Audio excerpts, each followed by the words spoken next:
Mexico Territory, 1879. The land stretched dry and endless, mesas rising like red stone fortresses against a pale sky. The Turner Ranch sat on the edge of that wilderness, a modest homestead where cracked earth met stubborn green patches of corn and a few weary cattle grazed. Elias Turner, once a man of sturdy shoulders and proud hands, had grown gaunt in recent years. His wife lay buried on a hillside beyond the cottonwoods, her grave marked with a wooden cross bleached white by the desert sun. What remained to him was his boy, Samuel, barely 12 years old, and the fragile hope that the land might still provide. That evening the air smelled of dust and sagebrush, the horizon bruised with the color of dusk. Elias leaned against the corral fence, watching Samuel chase a calf through the thinning light. He allowed himself the rarest of gifts, a smile. In the boy's laughter, high and unbroken, Elias heard a fragment of the life he'd lost when his wife passed. He thought the night would be kind. He thought wrong. The thunder of hooves carried across the open plain, sharp and fast, the sound of riders pushing their mounts hard. Elias felt it in his bones before he saw them. 7 men cresting the ridge, rifles glinting like wolf teeth in the fading sun. His stomach turned to ice. He snatched up his son, shoved him toward the cabin. "Inside, Sam. Go now." But the boy froze, eyes wide as the riders poured down the slope like a black tide. The outlaws came with laughter that scraped like iron nails on tin. Their leader rode at the front, a tall figure draped in a long black duster, a wide-brimmed hat shadowing his face. His horse, a coal dark stallion, churned the dust into a storm around him. He didn't call out orders. He didn't need to. His men fanned wide, rifles already aimed, revolvers cocked, faces smeared with grit and cruelty. Elias shoved Samuel into the cabin and barred the door, heart hammering. He grabbed the old shotgun from the mantel, its barrel rusted but still steady in his hands. The walls trembled with the pounding of hooves. Then a voice, smooth as oil and twice as slick, cut through the night. "Turner, you've been sitting on this land long enough." The leader's words rolled across the yard. "It ain't yours no more." Elias fired through the window, the blast ripping into the night. A rider cried out, tumbled from his horse. For a fleeting moment, hope sparked in Elias's chest. But it was crushed under laughter, mocking, merciless. A lantern sailed through the air, shattered against the barn. Fire roared up in a furious wave, painting the night in savage gold. Cattle bawled, panicked, tearing at their ropes as the outlaws hooped and circled like vultures. The cabin shuddered under pounding fists and boots. Elias braced the door, Samuel clutching at his sleeve with trembling fingers. "Pa, don't let them in," the boy cried, tears streaking the dirt on his face. The shotgun roared again, another man fell, but there were too many. The door burst inward with a crack of splintering wood. Rough hands yanked Elias aside, boots crashed against his ribs. He coughed, struggled, tried to shield Samuel, but fists rained down. The boy was dragged outside, thrown into the dirt where he lay sobbing, staring up at the ring of leering faces.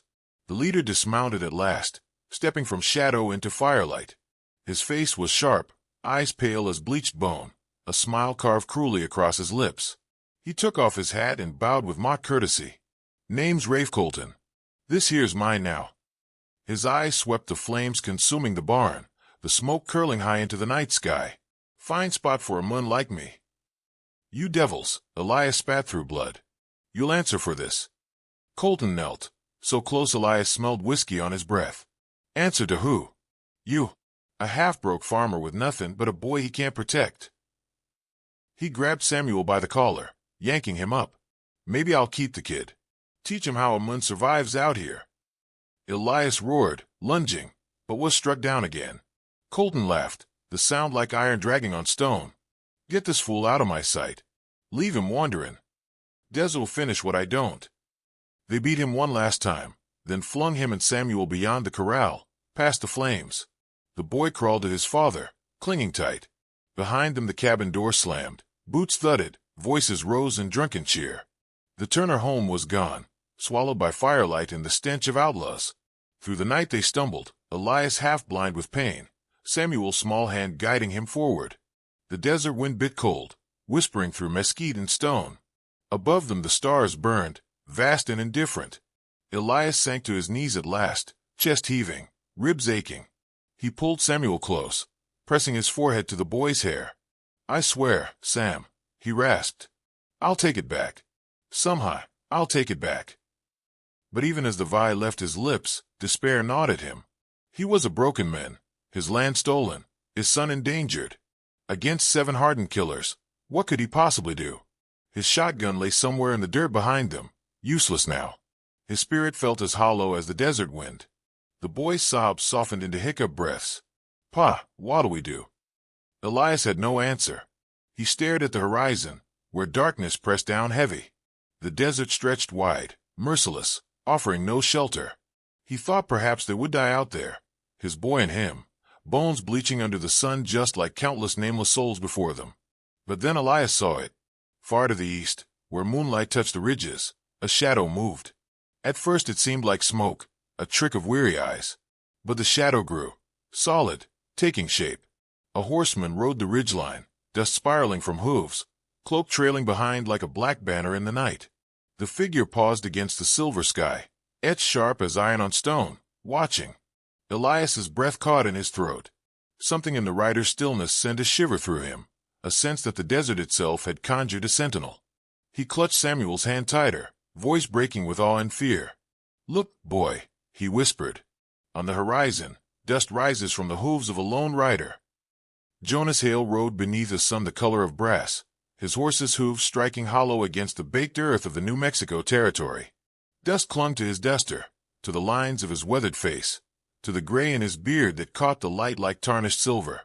His eyes, pale and sharp as winter steel, took in everything yet revealed nothing. A scar carved across his jaw spoke of violence long past, and silence hung about him like a second cloak. He had ridden too many miles to count, through towns that forgot his name, past graves no one visited, carrying a weight heavier than the colt at his side. Ahead, the town shimmered out of the desert like a mirage, adobe walls, a livery stable with sagging beams, and a saloon whose swinging doors creaked in the heat.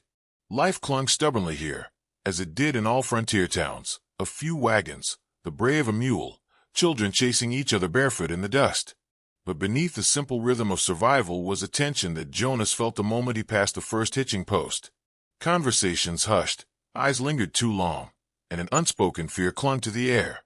He tied his horse at the trough, the animal drinking greedily. Jonas stepped down with the slow weight of a man who had nothing left to hurry for. Inside the saloon, shadows cooled the air. The place smelled of spilled whiskey, old smoke, and sweat ground into floorboards. A piano sat silent in the corner, its keys yellowed, while half a dozen men hunched over their drinks as if the glasses could shield them. Jonas crossed to the bar, boots clicking steady, spurs faintly chiming. The barkeep, a stout man with a nervous twitch in his eye, set down a glass without being asked. "Hot ride," he muttered, voice low. Jonas poured the whiskey down his throat like water, then asked the only thing he needed to know. "Who took the Turner place?" The barkeep froze. So did the men behind him. Chairs scraped uneasily, and no one met his gaze. At last, one ranch hand cleared his throat. "Rafe Colton and his gang. Been riding these parts near 6 months now. Mean bastards. They got the Turner Ranch 3 nights back. Burned it near to ash. Folks don't cross Colton if they want to see another sunrise." Jonas said nothing, only poured another shot. The silence thickened until one of the card players spoke, his voice shaking with the memory of what he'd seen. "They left Turner alive. Him and his boy. Folks say it was worse than killing, to let a man wander with nothing. A murmur of agreement rippled through the saloon, equal parts pity and cowardice. The door swung wide. Elias Turner entered, hat crushed in his hands, clothes dusted with ash. His face bore the bruises of Colton's fists, but worse was the hollowness in his eyes. Samuel trailed behind him, silent, gaze fixed to the floor. The room went still. No one spoke, no one moved. Elias stepped forward, searching the faces, his voice rough with desperation. "Somebody's got to help me," he said. "Colton's living in my house, riding my horses, drinking the water from my well. He'll do the same to any of you. But if we stand together," his voice broke, but he forced it steady, "we can drive him out." A cough came from the back, followed by silence. Men shifted in their chairs, eyes falling to the floorboards. Not one of them rose. The barkeep busied himself with wiping glasses that were already clean. Elias's face crumpled. He slammed his hat down on the bar. "You'd rather hide in your shadows than fight. Damn you all." His voice dropped, thick with shame. I can't even pay for help. I got nothing left to offer. Jonas turned at last, his gaze fixed on Elias, measuring him, seeing past the brokenness to the ember that still glowed beneath the ash. The farmer met his eyes, and for a moment the room seemed to fall away, the chatter, the cowardice, the reek of whiskey. Only two men remained, one stripped of everything he had, the other carrying a history that still bled. "Where's your boy?" Jonas asked. Elias blinked, confused. "He's here." He pulled Samuel forward, the boy clutching his sleeve. Jonas looked at the boy, then back at the father. "You want your home back?" Elias's jaw tightened. "More than breath." Jonas placed a coin on the bar, enough to cover both whiskeys, and stood. His shadow stretched long across the saloon floor. "Then I'll ride." The room gasped, a low ripple of disbelief. Men whispered in hurried tones. "That's Hail," someone muttered. "Jonas Hail. Thought he was dead." Another voice hissed, "They say he once gunned down 3 men before the first one hit the ground." A third, lower and fearful, "He rides like a ghost. There's death in his shadow." Elias stared, stunned, then grasped at Jonas's arm. "Why? I told you, I can't pay." Jonas's eyes narrowed, and for an instant the scar along his jaw seemed carved deeper. "I ain't doing it for pay." The saloon had gone silent now, every man listening, every breath drawn tight. Elias's voice dropped to a whisper. "Then why?" Jonas pulled his arm free, expression unreadable. He adjusted the brim of his hat, his voice like gravel dragged across stone.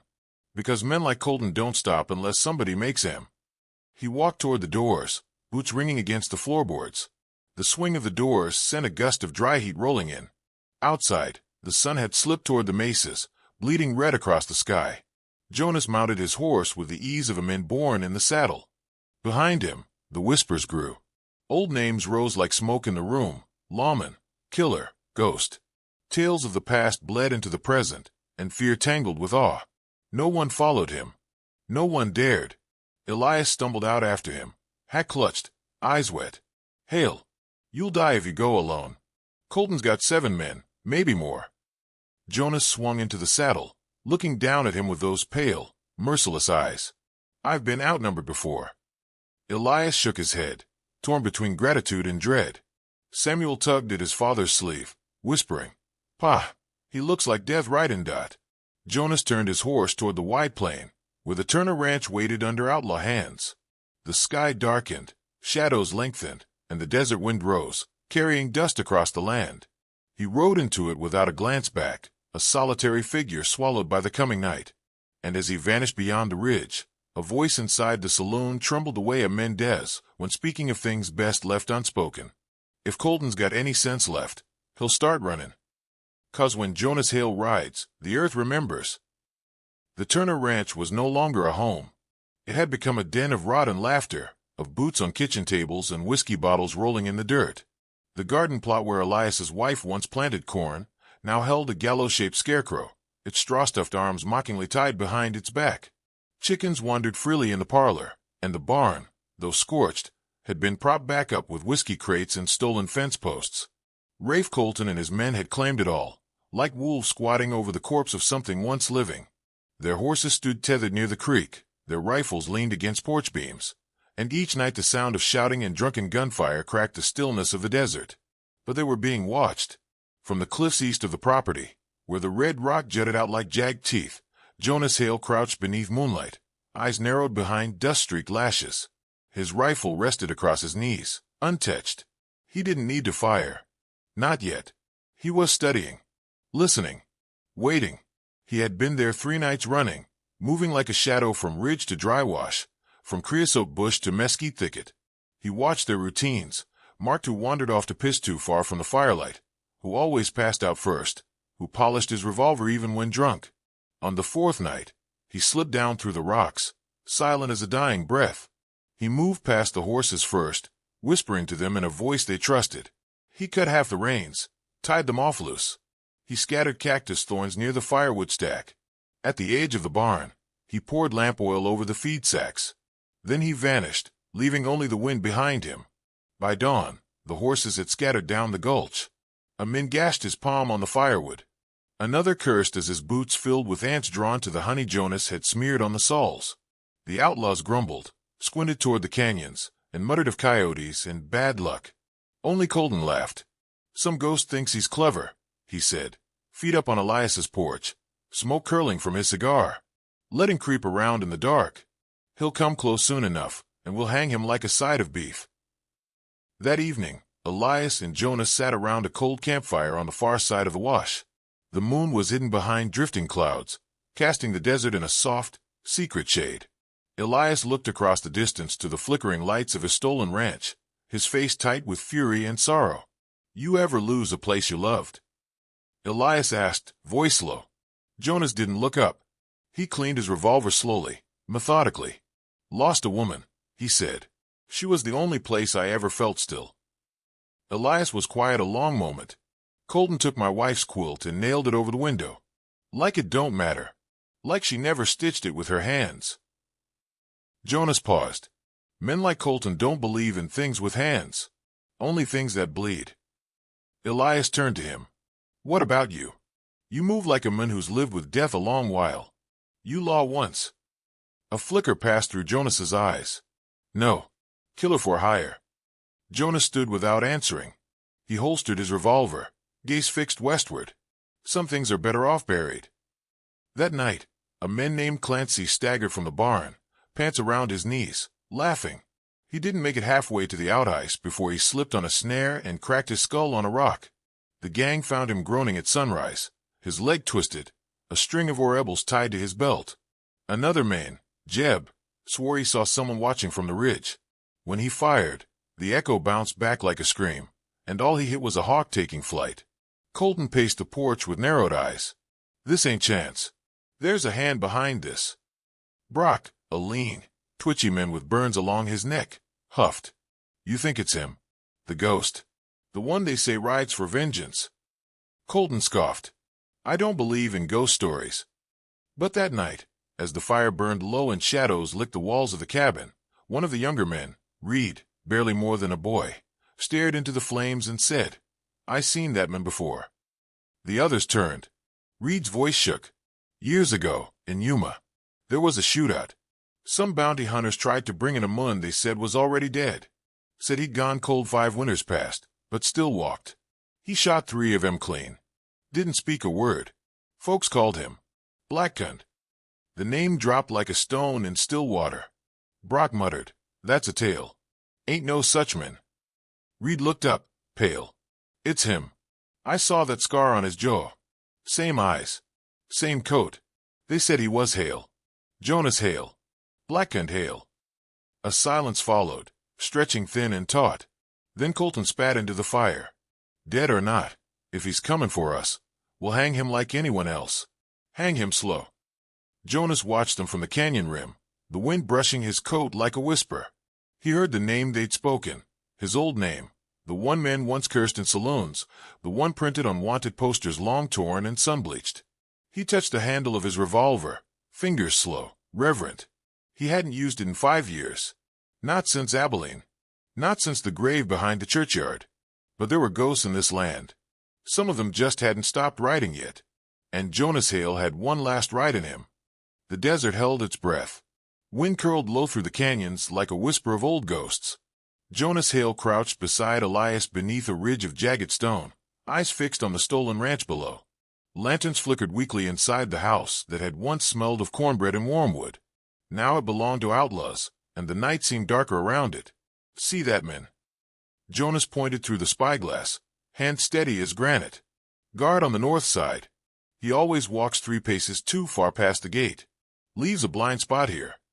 He traced a path with the butt of his knife in the sand. That's where we slip in. Elias watched, frowning. You really think I can do this?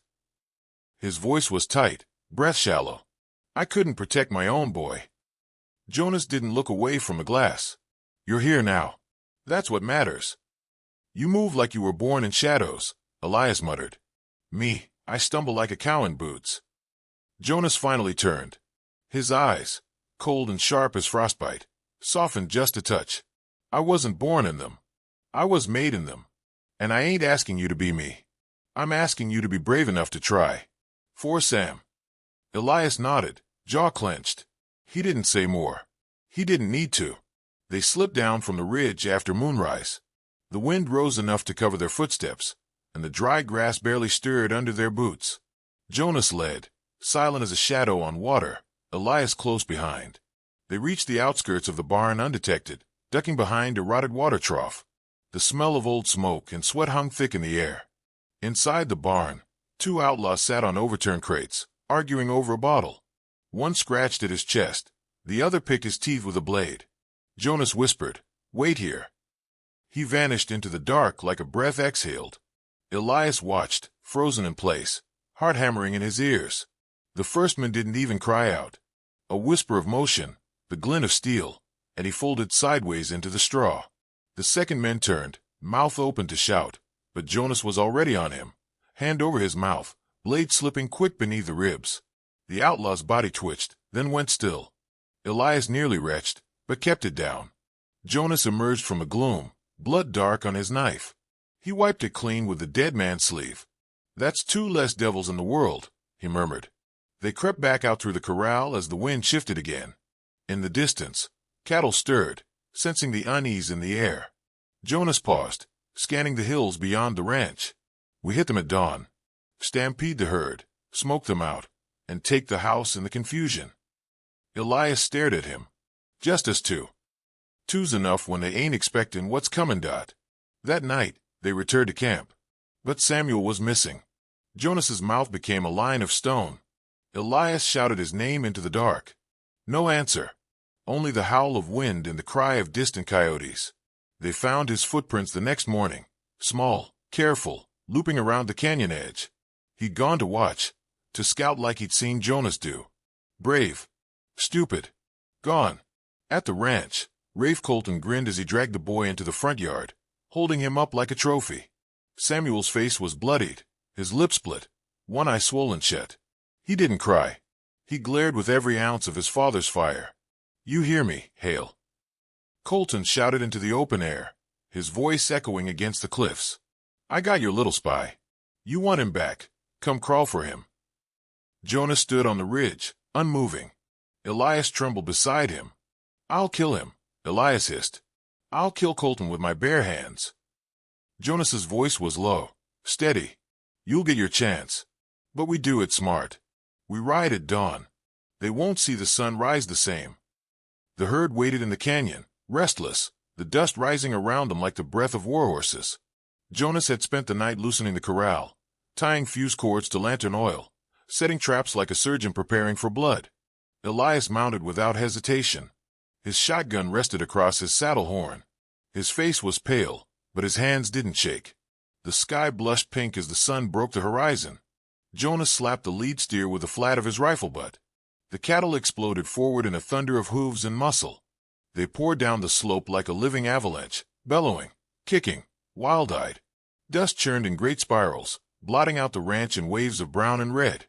Outlaws screamed, scrambling for rifles, tripping over whiskey barrels, knocking over chairs as the earth itself seemed to roar. Jonas rode at the edge of the stampede, his coat flaring like wings, pistol drawn. Elias fired from the rear flank, his first shot taking a man off the porch. He reloaded without flinching. Inside the chaos, Samuel broke free from his captor, biting his hand and ducking behind a feed cart. Colton bellowed, gun drawn, but couldn't see through the swirling dust. Jonas dismounted as bullets snapped past his ears. He rolled behind a trough, fired twice, and took down the sniper on the water tower. Another man tried to charge him, and Jonas met him head-on, steel against steel, one clean strike across the throat. He spotted Samuel crouched near the barn, waving frantically. "Stay down." Jonas shouted, firing over the boy's head to drop a rider bearing down on them. Then a gunshot cracked. Jonas staggered. The impact tore through his left side, ripping through muscle and bone. Blood sprayed from his ribs like a struck vein. He dropped to one knee, hand pressed hard to the wound. Pain like fire licked up his spine. But he didn't stop. He forced himself up, staggered into the storm, his boots leaving streaks of red in the dust. Another outlaw raised a rifle, and Jonas fired first, a perfect shot that hit the men clean between the eyes. Elias spotted him then, the blood, the limp. "Hail!" he screamed. But Jonas kept moving, toward the house, toward the men who had threatened a child and mocked the dead. The dust swallowed him. The thunder of hooves faded, leaving behind groans, screams, and silence. And somewhere inside the broken ranch, Jonas Hail pressed on, bleeding, unbowed, walking toward the reckoning that had waited too long to come. The wind howled through the broken rafters of the Turner Ranch as Jonas Hail stepped into the yard, boots dragging through blood-stained dust. Smoke curled from the ruins of the bunkhouse, still smoldering from the fire he'd lit. His coat clung heavy with sweat and dirt, one side torn open where the bullet had passed clean through his ribs. Every step was pain, but he kept walking, slow and steady, toward the porch where Rafe Colton waited with a gun in his hand and murder in his eyes. The remaining outlaws were gone. Some lay still in the dirt. Others had fled with the cattle, scattered into the hills like roaches when the firelight comes. What remained now was silence and the creak of a rocking chair as Colton rose from it, boots thudding on the wood, spurs chiming like death bells. "Well, look what the buzzards dragged in," Colton drawled, smiling with the confidence of a man who had never lost. "I figured you were bleeding out somewhere behind the barn." Jonas didn't answer. Colton stepped down from the porch, revolver dangling from his hand. The sun was full now, casting long shadows across the yard. Dust swirled between them like a veil being slowly lifted. "You should have stayed dead, Hale," Colton said, voice low and venomous. "World's moved on from your kind. Ain't no place for ghosts like you anymore." Jonas stopped. The blood from his side had soaked through his shirt and down to his belt. His breath came shallow.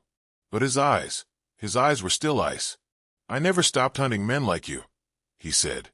The silence that followed was thick enough to choke. Colton's smile faded. They stood 10 paces apart, the earth between them flat, dry, and sacred now, claimed by countless duels across frontier history. Jonas reached for his revolver, slowly, his fingers steady despite the pain tearing through his side. Colton mirrored the motion, his face tightening, jaw twitching. Neither man blinked. Then, the draw was a whisper. Colton fired first, but the bullet hit the dust. Jonas's shot struck true. The slug punched through Colton's chest, spinning him backward with a grunt. He staggered, stumbled toward the porch, one hand out as if trying to grasp the doorframe. He didn't make it. He collapsed into the dust, mouth open in a final breath that never came. Jonas lowered his revolver, arm trembling now. The fight was over. He stood there for a moment longer, body swaying. The wind carried the scent of cordite, blood, and victory. Elias emerged from behind the barn, shotgun in hand, face ghost white. Samuel followed, limping, clothes torn but eyes wide with something fierce and proud. "You did it," Elias breathed. You killed him." Jonas didn't answer. He holstered his revolver, turned toward his horse tied near the fence post. "You're hurt bad," Elias said, moving closer. "We've got bandages, clean water, maybe even a doctor in town." "I ain't staying," Jonas muttered, voice hoarse. "You don't have to leave," Elias said. "You could rest here. This is your win, too. You saved us." Jonas shook his head slowly. "This was never mine." Samuel stepped forward, clutching something in his hand, a small wooden carving, half-burned, the last piece of the Turner home his mother had made. He held it out. Jonas took it, held it for a long moment, then placed it gently in the boy's hand. "Hold on to that," he said. "That's what you're fighting for." He pulled himself into the saddle with a groan. Blood seeped anew through his coat, but he didn't flinch. The horse, sensing his rider's pain, stood still as stone. Elias stepped back. "We owe you more than I can say." Jonas looked at the man, then the boy. "Don't waste what's been earned," he said. He turned the horse west, toward the ridgeline where the sun dipped low in gold. As he rode away, the dust rose behind him, and the ranch began to breathe again. Chickens stirred from hiding. A breeze caught the curtains through a shattered window, and Samuel stood tall beside his father, watching the rider vanish into the light. They never saw him again. Some say Jonas Hail died that day, riding alone into the desert with blood in his coat and justice behind him. Others say he still rides, through canyons choked in silence, across plains where no law holds, where men still do wrong and the innocent still suffer. And when the wind howls through a lonesome town and the doors creak open with no hand to touch them, folks say it might just be Hail, come again. Because ghosts don't die. Legends ride.